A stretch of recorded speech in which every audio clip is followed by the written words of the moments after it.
Welcome to the National Christian Homeschool Basketball Championships Boys 12 and Under Selection Show. Field of 32 plus 8. I'm Rob Flatt, and I'm here with Jeremy Caldwell, and we are excited to cover this age group. It's going to be a lot of fun. It's going to be a lot of great basketball, and it's a little bit of a unique format at the same time. It's great to have you with us, Jeremy. And why don't you go ahead and break down real quick the 7 and 8 seeds. These are the teams that are going to be playing in the Division III play-in games. If they win this game, they will move to a Division I, Division II play-in game. The losing teams will go directly to Division III. Yeah, so as you see here, we got, a good mixture, good variety: Arkansas, Oklahoma, Missouri, Indiana, Texas. A lot of Oklahoma teams here in the Boys 12. So it's going to be interesting to see that Oklahoma Flame team, man. When you bring 4 teams to nationals, it's tough to put them to where they can't play each other. But I think we found a way starting out, and that's a large program to have 4 teams in one age group, and that's and kudos to them, because that's a great feeder system when you can have 4 teams to feed one master team to try to win it undisputed. So, the Columbus Hawks and Indiana's coming down. Their 18U boys are doing terrific this year. They made D1, I believe. Or actually, they're D2, number 1 seed D2. So HSAA, their boys 18U challenged MHEA in the Big South Championship, and they made the D1 as well. HCYA Warriors, a few years back, we've known them from winning undisputed championships. So it's good to see these young teams still around, still feeding their larger programs.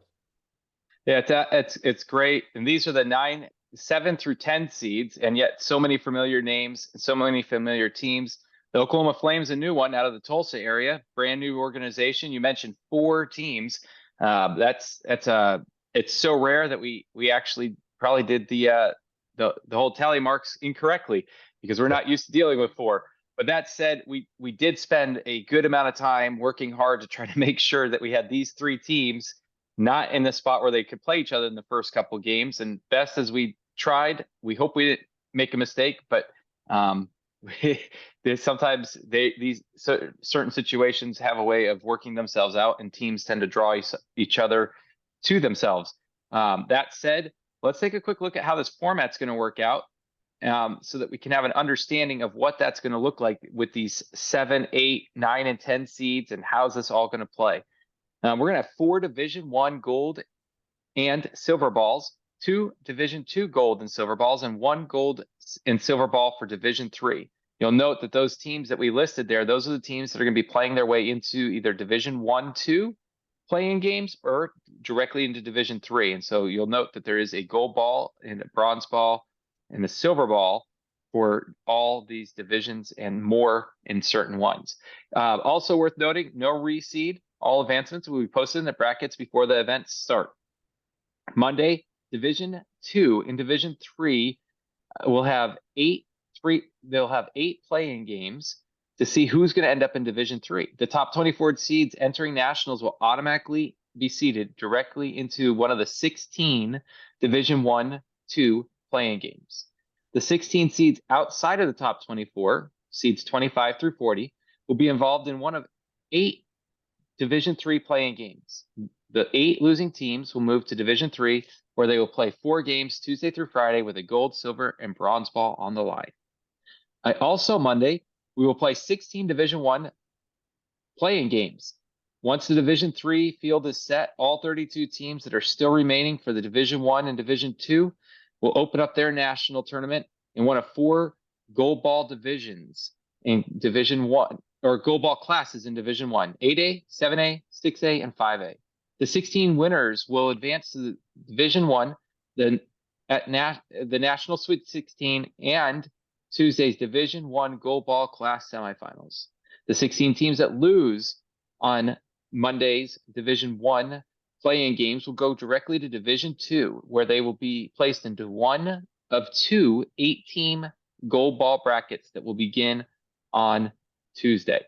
Now, I know that was a mouthful, but we've got a little bit more to cover before we can actually look at some more teams. But I promise you the next slide has more teams in it than we've already seen, or at the very least, more definitive, where we have them into different seeds directly so you can know who exactly are your 1s, your 2s, and your 3s.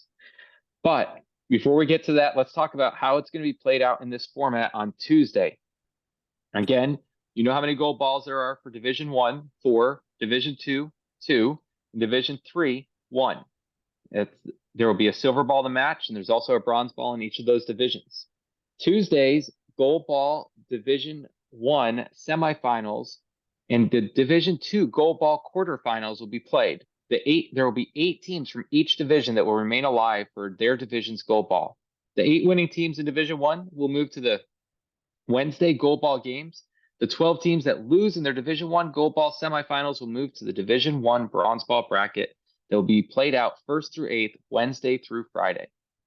The 8 teams that win their Division 2 quarterfinal games will advance to Wednesday's Division 2 gold ball semifinal game, and the 8 teams that lose in Division 2 will move to the copper bracket that will be played out 1st through 8th, Wednesday through Friday.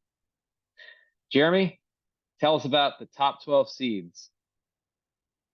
Well, you got the 4 regional winners, or 3 regional winners here.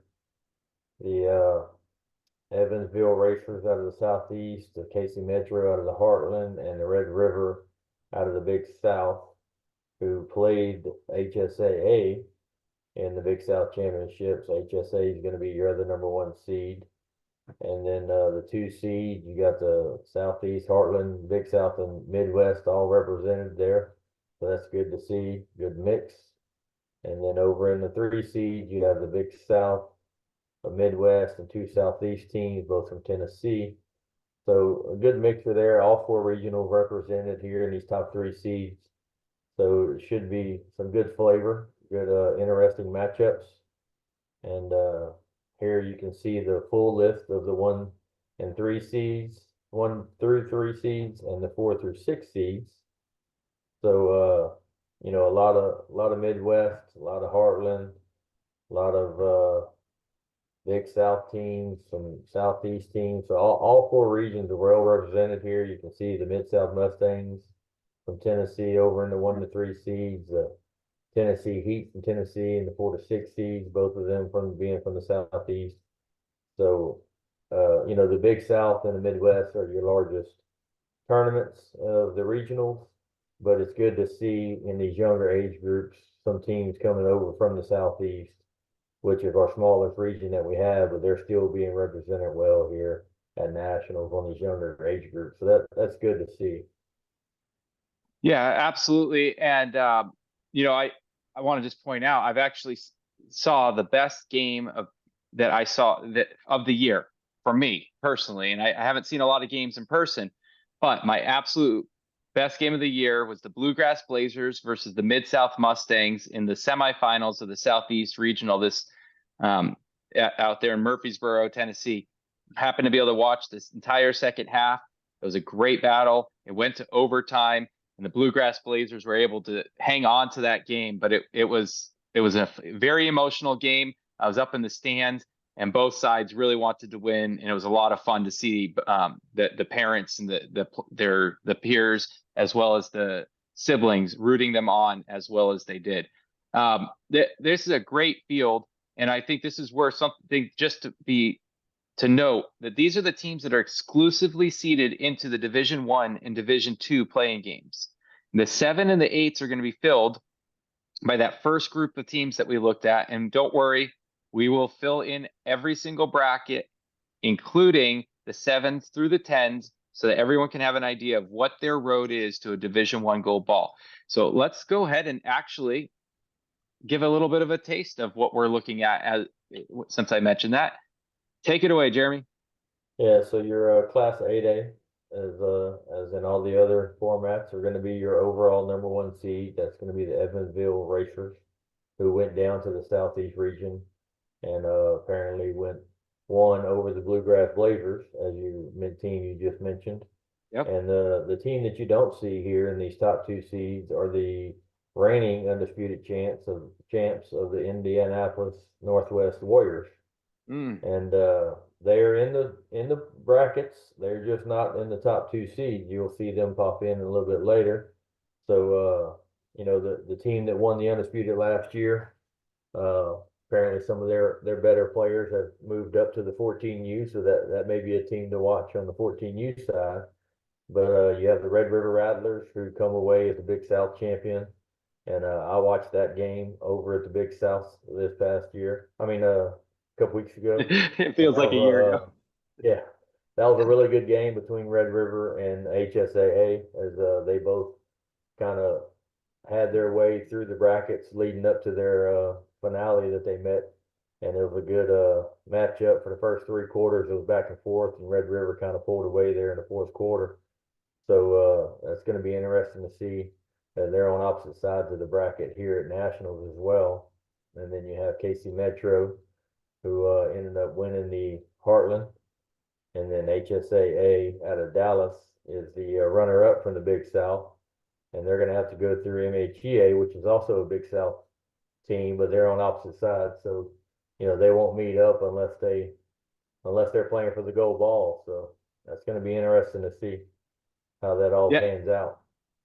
Yeah. You've mentioned that a couple times. So I actually went ahead and just adjusted the slide so that we could go ahead and just talk about that. You mentioned how teams were going to advance and opposite sides of the bracket and such. Right. Well, there's no reseeding, but we do have some advancements that will be posted in the brackets. But it's important to note, Class 8A gold ball winner will play the Class 5A gold ball winner, while the 7A gold ball winner will play the 6A gold ball winner. This 5A silver ball winner, the 8A silver ball winner, and the 6A silver ball winner will also play the 7A silver ball winner. And we'll go ahead and talk a little bit more about format. And then the next slide, we will get a chance to take a peek at the top four in each gold ball bracket before we get the final slide, a couple down here, where we get to see all 10 teams in each of the gold ball classes. Wednesday through Friday, Nationals. It just keeps getting more exciting every single year, every single game. And this age group has some fun stuff coming up. So let's go over it. The teams that win the gold balls in 8A, 7A, 6A, and 5A on Wednesday will advance to the Gold Ball Showdown Series semifinals. We just went over how those teams will advance. 8A will play 5A, 7A will play 6A. The teams that lose that Division I gold ball game will have earned a silver ball and will move to the Silver Ball Showdown Series, which will be played first through fourth. And there will be a banner for the team that wins that Silver Ball Showdown Series championship. Thursday and Friday is when those games will be played. Division II semifinal winners will advance to the gold ball games, as well as the four teams that lost in the Division II gold ball games or gold ball semifinals will move to the bronze ball semifinal bracket, played out first through fourth, Thursday and Friday. The Gold Ball Division I, or the Division I Gold Ball Showdown Series winners will advance to the national finals and will make this age group's lone appearance at Drury and the NCHBC live stream broadcast. So the teams that play on Thursday that win that Gold Ball Showdown Series will get that right to play in the undisputed game on Friday. It's always exciting to see the younger ages. This year we've got 24 of the 24 Division I varsity boys games that will be taking place at the Drury Court, as well as Ozarks, which are a live stream and feature court. Jeremy, you'll get a chance to broadcast a lot of those teams and a lot of those games, and that's going to be set up for some action-packed games. But we will see less of the 12 and under age group this year because of such a heavy dose of the varsity ages. And we'll have the Division II and Division III, or the Division II gold balls, the Division III gold balls. We'll have Final Four for the Division II varsity boys as well. We're going to get every single one of the Sweet 16 boys and girls games on Tuesday on the showcase courts and live stream courts. And so it'll be very exciting to have the 12 and under team for that undisputed national championship game, but they're going to have their work cut out for them. They're going to have to play hard to get there, and it will be a very meaningful game for the teams that do get there. And last year, I think Mr. David Tolbert led the Indy Northwest Warriors.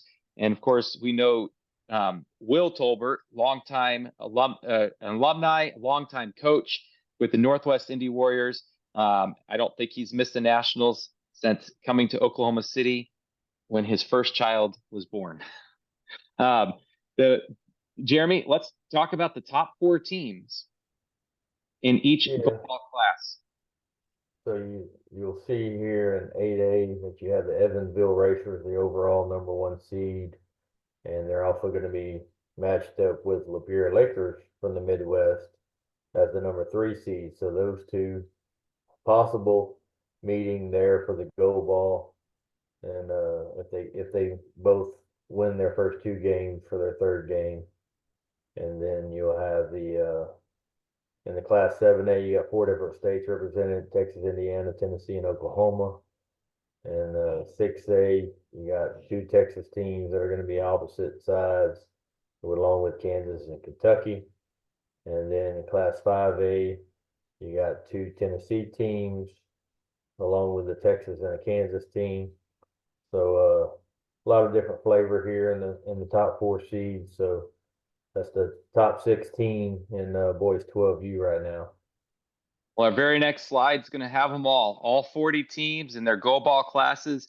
Just want to remind everyone that brackets will be released on no later than Friday, March 8th. Opening game times have already been released on the NCHClive.com webpage, as well under the Nationals, on the Nationals page, as well as on Facebook.com /homeschool basketball, on X, formerly Twitter, /NCHBC Live, and Instagram /homeschool nationals. Also, we mentioned here that boys 18U games will be played. We mentioned why they will be playing in the AM and the PM, because they're going to be on the showcase courts. But that could create a situation where it's difficult for dual rosters. That should not impact the 12 and under boys. So we will just skip on to one of our last 2 slides. I'm just going to be quiet here and let it soak in. Many teams are seeing their first look at their goal ball road. Yep, the one thing that stands out there is in the gold ball class 6A, you have your reigning undisputed national champion Indy Northwest Warriors coming in as the 6th seed. So that tells you right there how deep this field is this year, as your reigning champions come in as the 6th seed. And I would imagine that 6th seed is not going to be no easy feat. You're not just going to walk over them. So, the PT Warriors over on Class 7A, their boys 18U last year played for the undisputed championship in 18U, and they're back in D1 this year as well. Faulkner Falcons out of Arkansas, they made a good showing. Their 18U did in the varsity at the Gulf Coast District. So it's good to see these younger teams, like we mentioned earlier, that these older teams making D1, and they're starting to get feeder programs now to feed those 18U teams to keep them competitive. Yeah, absolutely. Couple of thoughts I had. First one is, well done, Jeremy. 4 different Flame teams and 4 different classes. I know that wasn't easy. That's always phenomenal when that is able to work out, and hopefully they can avoid playing each other. We did. If they all meet, that's a pretty good program. Yep, we've done our job, and now we'll see how they play it out there. But I think that one thing that's always fascinating to see is when you're talking about 40 teams in this age group. That's 12 and under boys, 40 teams. It's unlike anything. It's only nationals. I mean, it's the only place you're going to see an age group of this young where they're playing this big of games. But let's just remind everyone, if you see a team 7 through 10, they've got a playing game just to get into this gold ball class. If they lose, they go to Division III, which has a gold ball, silver ball, and a bronze ball. The teams that are playing the next round, that are playing the 1, 2, or 3, or 4. If you are playing a 1, 2, 3, or 4 and you lose on Monday, that's okay. Division II, 2 gold balls there. If you win on Monday and you are in there, with one of the top 4 seeds in that gold ball class, or you were one of the top 4, you are still alive for Division I. There's 4 of them, Division I gold ball, the undisputed national championship crown, the national Final Four, trip to the Sweet 16 is already under your belt now as Elite 8 trip. So it's all right there. But just as a reminder, in case someone looks at this and goes, oh my goodness, did they not look at the scores? We got beat by 40 points by one of the 6 seeds. Why are we in there with Evansville? Right. Well, that's why this is the big picture. It's why we didn't start with the big picture. We've already broken it down. Hopefully at this point you understand how that's going to work. But one thing I do want to point out is there is a Team USA. And because of that, I want to make sure that whoever's playing Team USA understands that a Team USA may not eliminate a team from championship contention, whether that's a gold ball, a bronze ball, silver ball, an iron bracket trophy, a bronze or a copper bracket trophy. Mhm. You cannot eliminate a team from Division I or the top bracket that placed in. And since we're not playing pools, I won't cover the pools aspect, but that just means that if you're playing a Team USA and they can eliminate you from contention from one of the trophies, then they're going to move left regardless of the result. Right. And with that, we want to just say we are incredibly excited about nationals. It's hard to believe we're just a week away, and yet on the other hand, it's very easy to believe. We definitely are feeling it, and we're excited, and we Yep. can't believe that we're done with the seeding for this age group, and most age groups. We're almost done with the seeding of 1,100 plus teams this year, Jeremy. It's A lot. a lot. It's a lot. A lot. So, all right. Well, we will see you in Springfield. We can't wait. Thanks for joining us, and have a great travel.